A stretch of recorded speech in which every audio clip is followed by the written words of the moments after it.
আপনারা কি বের হবেন? যে হ্যাঁ বের হবেন আপনি? চ্যানেল হবেন কেন? বেরোন ফালতু।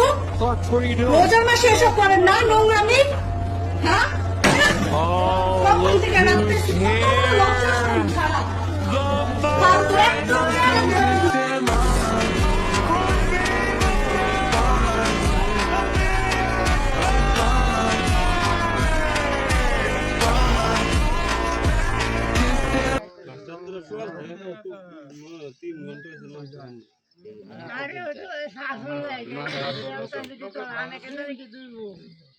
বৃষ্টি আসতেছে।